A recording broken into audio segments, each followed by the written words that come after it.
Welcome back to another episode of the Loan Officer Marketing Podcast. I'm your host, Chris Johnstone. And before we get into today's episode, I want to remind you that the majority of funded deals in the mortgage industry come from referrals, whether it's from your past customers and center of influence, or it's referral partners like realtors, financial planners, insurance advisors, title companies. We have discovered that there are 7 pathways to get as many referrals as you can in your mortgage business. And we have pre-programmed them into the Loan Officer CRM. That's what it is. It's a referral getting engine. And we have built a power dialer so you can make more calls. We have pre-built all of the workflows, so all of the messaging is there waiting for you to customize it for you. And then we built AI agents to have the conversations with the people that you are communicating to help you generate more referrals. Now, we also include 300 qualified agents a month so you can get new referral relationships, and we teach you the 8 different offers that you can use to get top producing agents in order to refer you business and open up those relationships. So right now, go to loanofficercrm.ai. loanofficercrm.ai. You can also go to Google and type in Loan Officer CRM. We're in the #1 spot on Google. Check it out, read all the reviews, and then book a one-on-one demo with our team. They'll answer all your questions, walk you through the whole program, and help you discover whether it's the right fit for your business, because it's not right for everybody, but it may be right for you. And if it is, it's an incredible opportunity. So head on over to loanofficercrm.ai and enjoy this episode of the Loan Officer Marketing Podcast. Hello, everybody, and welcome back to another incredible episode. We have Ben Cohen on the show today. Ben, thank you for being here. Thanks for having me, Chris. Appreciate it. So if I may, last year, the numbers just came out. You are number 4 on the Scotsman's Guide this year. Congratulations. Thank you. $553 million in volume. But for me, the impressive part is the year before you were number 6 at 349 million. So in 1 year, your volumes increased over 200 million in a year. That's incredible. Yeah, pretty proud of it. So A, congratulations. Thank B, you. how did you do it? Oh, just get up and go to work every day. Right? I mean, just that. it's the humble listen, hat is on. it's a lot of it, as we all know, the landscape of the industry is changing rapidly, minute to minute, day to day, hour by hour. And you have to be innovative. You have to kind of always go out and really figure out, like, what is your value proposition? Whether you're a real estate agent or a lender, at the end of the day, we're all commodities. I look myself in the mirror and I understand that, as much as I hate to admit that, but I don't look at myself as a commodity. I truly think I have a value proposition out there that is second to none.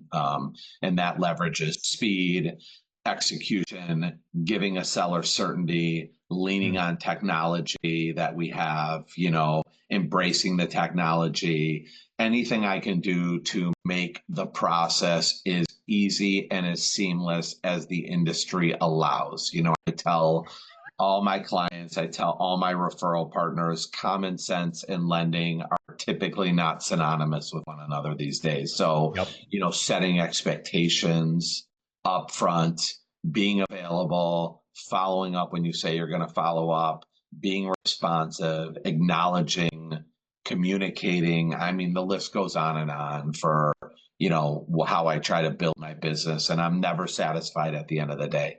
I'm just not as amazing as those numbers are that you say, and you might be impressed by those numbers. Like, I want to do double. So I just am never satisfied, I'm a competitive person. And that's how I've been since I grew up as a competitive swimmer from when I was 3 to when I was in college. So I just have that drive to want to win. And I care about the service, and I care that people are happy. This is the biggest financial decision that somebody makes in their, lives. And I like to be a part of it. And I like to make sure that they've got the education, they've got the information, they have the knowledge, because without that, you can't really plan strategically and logistically and try to navigate in a very difficult market when supply is extremely low and Yeah. demand is extremely high. Yeah. So, I couldn't agree more. Now, Ben, I've been a fan of yours for years and have watched the numbers. And I know you've done over $1 billion in production. yeah, So when you say you're gonna double your numbers, like you've yeah, already been there, you're gonna do it yeah, again. yeah, yeah. So in that realm, like we're talking about your value proposition to your customers. What does that look like? And how do you scale it? How do you look at your business from, okay, I am going to go to that next level? How do you scale a process that is that good and that consistent? I always use the McDonald's analogy. You go into or any fast food, not to single out McDonald's, you go into a fast food chain and you're the only person in there and you order something. It Yeah. takes 10 minutes. But when you go in there and there's 20 people in there, it takes 2 minutes Hmm. because the machine is running, everybody's up and running. So I've never been afraid to invest in myself, invest in my business, invest in my people. Like I told you earlier, I'm just never satisfied and I'm a perfectionist, even though there is no such thing as perfect. I tell every customer I'm very good at what I do, but I'm not perfect. So, scalability is something that I talk a lot about with a lot of different people, whether it's other loan officers or other real estate agents. You have to take a look in the mirror and you have to always be refining your processes. And it is not push button get mortgage like a lot of people think it is. There is a lot of hand holding, there is a lot of emotional support. You Yep. have tariffs coming down, you have rates are high, home prices are high. Like I tell everybody, when you go and you get ready to start looking for a home, do your sit-ups every morning, work on your core muscles. Like it's going to take every fiber in your body and every muscle in your body to just stay patient, and patience is a virtue, right? So Yep. I try to, from a team perspective, I'm always trying to cultivate people on my team. I try to promote people on my team. I want to have them, whether they start out as an operation assistant, and if I see that they've got, this is a job that for the most part you're either born with that skill set of customer service or you're not. It's Mm. hard to kind of teach people how to get up and go to work every day. You either have it or you don't. Yep.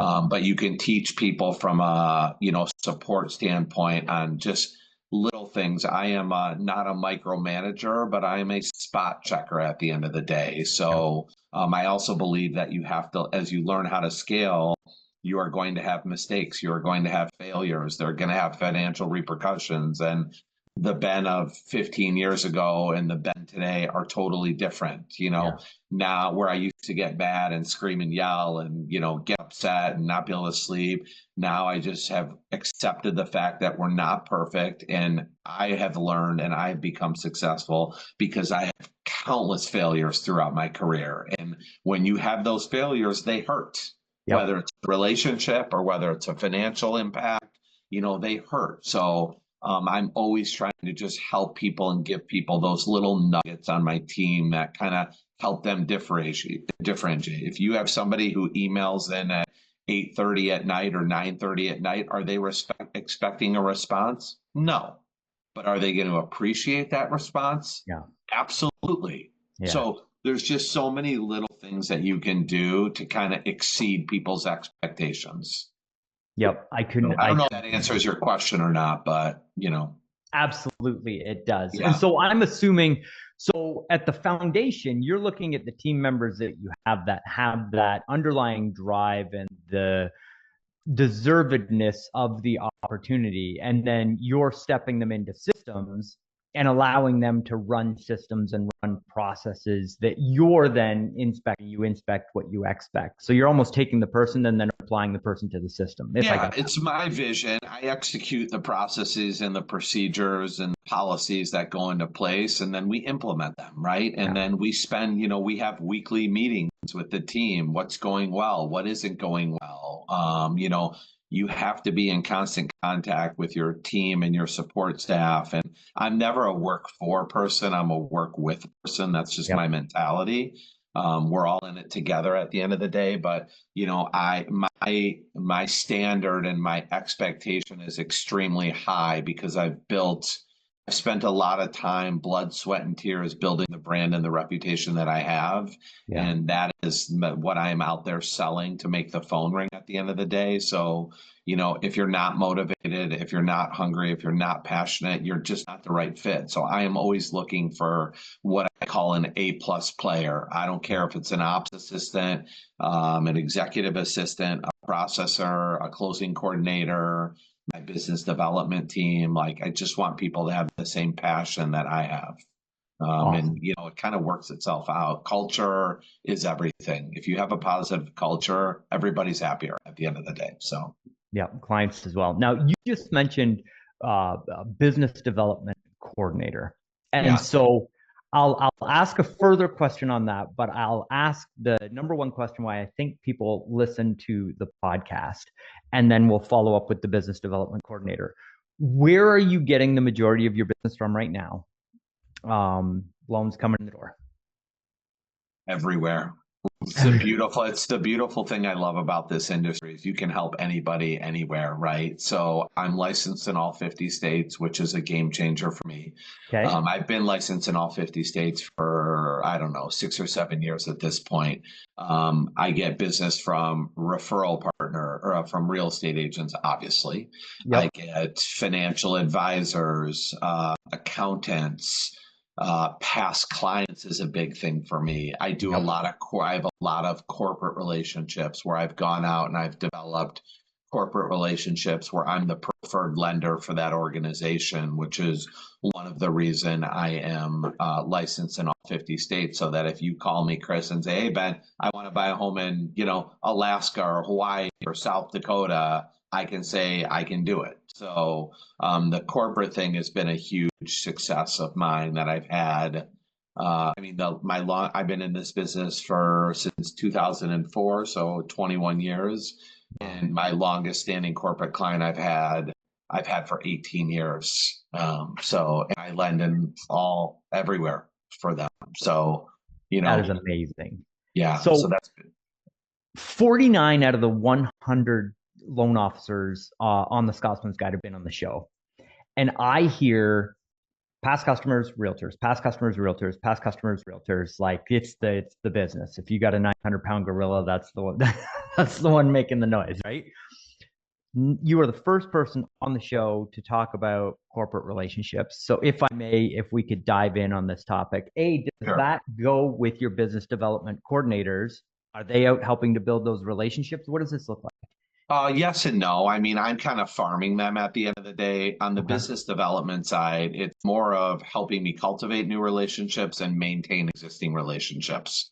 Okay. Okay. Everybody's trying to steal everybody's referral partners and capture business, and I'm guilty of it too. But it's Oh really yeah. not. I'm trying to steal them. I just believe that I have a stronger value proposition than anybody in the marketplace, and I believe in relationships. I tell every customer, I tell every referral partner, I am not a transactional lender. I am a relationship lender. Yeah. So that's what I'm looking for, and if that's something that you're aligned with, then let's do it, and we'll help each other out and we'll collaborate and we'll do whatever we can within the letter of the law that allows us to do any sort of co-branding stuff and all that kind of good stuff. So yes, from a business development side, they help if I go out and I do a lunch presentation in Boston or Atlanta, and they're helping facilitate that and coordinate that and saying, Ben, I need you there from 11 to 1 o'clock on Tuesday, April 23rd. Great. No problem. I'll be there. Okay. So, yeah. Excellent. So the business development coordinators, are they solely focused on real estate relationships and professional relationships? No, everything. I Even mean, past customers? past customers, when we talk about how are we going to communicate with our past customers, what are we going to do? How are we going to communicate with those people, whether it's the newsletter and the content, whether it's the social media, all of that stuff. I mean, we are like a full stop. Data is everything, and I have Yeah. tons of data. And if you don't understand your data and you don't understand how to utilize your data, what are you doing? Hmm. So yeah, they do. I hate to say everything and everything, but they really do. So I mean, again, it's a team effort. Yep. So that's really where my focus and my highest and best use right now is not selling mortgages on every 10 minutes. It is figuring out a way to make the phone ring because I just want as many at bats as I possibly can. That's it. Yep. If I sign up a new referral partner and they refer me 10 people and I only convert one of those, that's a Ben problem. That isn't a referral partner problem, you Right. know. So that's where I kind of and I'm also not afraid to break a relationship either. If it's a one-way street and it's Ben, I want this, I want this, and I want this, and it's like, well, you haven't referred me anybody in the last 12 months. Like, with all due respect, like I can't help unless Right. you want to get back to the relationship side of this. Yep. Everybody looks at lenders as piggy banks these days. It's like that's not what we're here for. Right. We build each other's businesses. I And really truly believe that. so we have a thing that we call the concierge. It's a professional appointment setting service. So we have a CRM, and then most people don't make the calls. So we have a service where we won't make calls for them, and we call databases, and then we get the lists of qualified real estate agents. We call the qualified real estate agents. We set up appointments, and we've discovered we're 100% referral based. We've also discovered that calling the pre-approvals or pre-qualifications and then calling the deals that are in process kind of with a status update, but calling the realtors and updating the professional referral partners through the process is a phenomenal source of referrals. It's like a pre-qualified buyer can almost be worth another pre-qualified buyer if you're doing the follow-up effectively. So are your business development managers also handling that No, aspect of the transaction? no. No, that's all still internal That's process. part of my CRM, our Cool. follow-ups, our responsiveness. I can't tell you how many loan officers pre-approve a client and then never talk to them again. Yeah. And they're like, wait, Ben, they went and bought a house. I didn't even know them. Well, did you stay in contact with them? Do Yeah. you communicate? So, we have systems in place. We have cadences set up. If you come to me and say, hey, Ben, I'm buying a home and I don't think I'm going to buy a home until fall, and that's my time frame, then I'll set my follow-ups to check in with you once a month because I don't want to be a nuisance or bothersome. But Yep. I am going to ask you a question and say, okay, Chris, so you said you're going to buy in the fall, right? Are you passively looking at all right now, or are you just not looking? No, no, I'm kind of out there. I'll go to an open house here and there. Okay, so Chris, let's talk about the way the movie script is written these days. If you are looking, you are going to find something quicker than you thought. And Yep. when you find something, you need to be able to execute. You need to be prepared. You need to have your financing locked down because you are going to have to basically give up everything but your firstborn to compete and win that house. And you need to put yourself in a position where you can stand out against other buyers, whether they're cash buyers, finance buyers. So I do a very good job of staying in communication with people, and I'm politely persistent. I'm not a nuisance or bothersome, but Yep. I'm very politely persistent. That I don't like when somebody stalks me and calls me every day. It's a turnoff, quite honestly. So that is kind of the workflow, which again, that part is not the business development side. I have so many different scenarios where based on the way the lead comes in, what's the follow-up, what's the action item, do you have a real estate agent, do you not have a referral agent, when your loan goes into process, how do we communicate with you? I've always told myself, and I've told a client, I've told a real estate agent, if you have to ask me for an update, then I've failed at my job. mhm. Okay, so I really try to do everything. The loan has been kicked off, the application has been taken, the appraisal's been ordered, the loan has been approved, the loan has been final approved. We're in the closing department now. We're transitioning to the closing phase. And then even when the loan closes and the loan funds, do you actually call that client and say, congratulations on your new home? So again, do you call that real estate agent and say, because think about it, if you have a referral from a past client, the odds are you don't know the buying agent, you don't know the listing agent. There's two opportunities right there that you can capitalize. What are you doing? I am not a cold caller. I don't just call real estate agents out of the blue. It Right. doesn't work for me. I don't like people that call me out of the blue. So at the end of the day, I'm just super passionate about, getting that data, making sure I capture it up front. I have a message that gets to me when a deal funds and it says, here's the buying agent, here's the listing agent, here's the time frame we closed the loan. The mortgage contingency was 21 days and we got it done in 5, right? So I set myself up for, why am I going to call Chris and tell him that he should give me an opportunity to work with him? Here's what we just did. You saw how we operate. You saw how we communicate. You saw how we meet or beat the timeframes we were given in the contract. And that helps. I think last year we created 141 new referral partners last year. Wow. Which is why I expect big things for 2025, even though it's a volatile world we're living in right now. And we're all a little scared, just from 1 minute to the next minute. It's, a very big roller coaster that everybody's on emotionally right now. I don't care what you do, who you are, how much money you have, or how much money you don't have. So, yep, I could not agree more. Okay, so Ben, wow. So that last 2.5 minutes, you just taught a master class in how to process a loan file. Just that little segment was so incredibly valuable. And to watch you just roll off of your tongue because you built the process. Yeah. That is you'll get a bill in, a half an hour for my 2.5 masterclass minutes. But yeah. Yeah.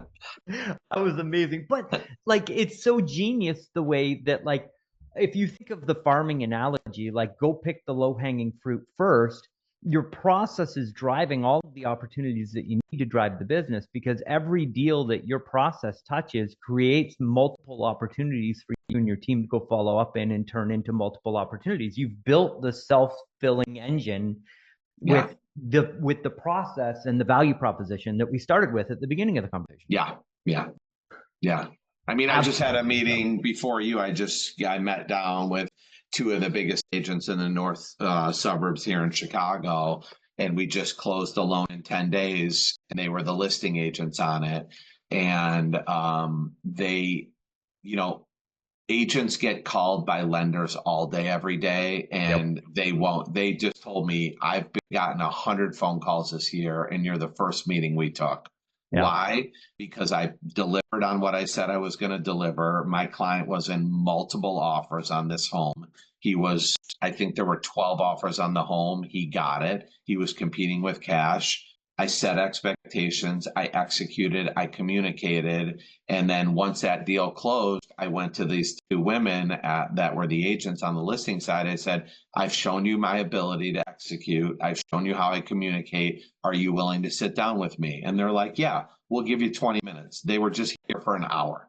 Yeah. Right. So that's how you have to do it. But you have to be organized. Like I said, you have to have the data. You have to have the work ethic to want to go out. I'm just never satisfied. I am always trying to go out and capture agents. Those are agents that I would just not call out of the blue and say, will you meet with me? Yep. They're not going to meet with me. Even though I have a great brand, I have a great reputation, I'm this big lender and I do all this volume and all that stuff. I just don't get into that. I get into I want to help you guys grow your business, and I want to understand how we can help each other professionally and maybe even personal if we get to that point, right? So that to me, the ability to create relationships it can be taught, but you're either born with it or you're not, and just where is your passion? Where is your drive? Where is your work ethic? I have a very good quality of life. I have 3 kids. I've got a sophomore, 7th grader, and 5th grader. They all play travel sports. I work very hard, but I am at the majority of their game. So, the busier I get, the more efficient I get, which is kind of goes back to the scalability. How do you do what you do? It's just, you have to have a really good support staff at the end of the day. You just do. So that's it. And pick that low-hanging fruit. Well, Ben, thank you for being so generous with your time. If I may, can I ask one final question? No, you're out. You're done. Okay. You're out of questions. All right. Well, thanks for listening, everyone. What's up? Talk to me. Okay. So the corporate relationships. Yeah. What does that look like? How do you identify an opportunity that you go after? And how do you just open up the door to the conversation with a new corporate relationship? It's a long lifestyle. It doesn't just happen overnight. Again, pay attention to your data. Oh, I'm Yeah. doing a loan for somebody who's in HR. Oh, well, guess what? HR people Oh, help drive preferred vendor list. They might not have a preferred vendor list. Okay, hey Chris, you're, head of HR at, Jane Doe company. Have you ever thought about bringing a lender in to be your preferred lender? Well, what does that do? It doesn't cost you anything. It's just a trusted source that if somebody wants to come in and say, hey, does anybody know, do we offer a service? Do we have a preferred real estate agent? Do we have a preferred lender? Do we have a preferred insurance provider? So that, it can come from so many different phases, right? LinkedIn, social media, paying attention to the data, who actually does. If I'm doing a partner at a law firm or a partner at an accounting firm, hey, do you know the person who's in HR? You're happy with the service. You're happy with what we've done. It was a great process for you. Would you mind giving me an introduction? Once you get that introduction, then you have to get that meeting. And then once you actually get in there, it's not like all of a sudden you're getting 50 deals a week, right? It that's right. takes time. It has taken me time to be known as the mortgage guy in these companies that I've had relationships over the years. You do one loan for somebody, then they tell their colleague. Then now you've done two loans, then the two turn into four, the four turn into eight. And it's really just by osmosis. And Yeah. again, are you branding yourself? Are you marketing yourself? Are you doing anything for them? Are you going in and doing a presentation on whether you're a first time home buyer or you want to buy a rental property or you want to buy a second home or you want to upgrade, anything that I can do to keep top of mind, when I have somebody who calls me and they're a past homeowner, and I'll always ask them, well, who did you use last time? I don't remember. Yeah. Great. Love that answer. Like, if you don't remember me, then I have failed in so many different areas of the process. So, Yeah. yeah, I don't know. Does Amazing. that answer your question on the corporate side? Ben, It, you know, absolutely it it's does. not easy. You got to be patience is a virtue. You got to be politely persistent. I stress the words politely persistent. Yep. And I think a huge value to the listeners here is that it all comes back to the quality of your process because you're selling a corporate relationship based off the experience that they had during the loan process that you provided to them. You're using your loan process to sell referral relationships. You're using that to create corporate relationships. You're using it to do database marketing. The whole thing drives off the quality of your internal process. So exceptionally valuable. Thank you for Awesome. sharing. Where do people go to find more about you? How do people get in contact with you? BenCohenLens.com. And lens is plural, so Ben Cohen Lens with an S at the end. And there's a bunch of information. My email's ben@rate.com. My phone, you Google Ben Cohen Mortgage, and I hope that you should be able to find me if I'm doing things right. So, Absolutely. And we'll yeah, make it super clear in the show yeah. notes and on Yeah, all of the social Instagram, I media. would say go to Ben Cohen Lens on Instagram. There's a lot of good content out there. I try to talk about a lot of different things, programs, products, referral partners, all the gambit. So, try to make it a little personal too. So, yeah, Fantastic. Well, Ben, thank you again for being so generous with your time. Thank you for being on the show. awesome. Thanks for having me, Chris. Have a great day. Awesome. Thanks for listening, everybody. See Uh-huh. you in the next episode.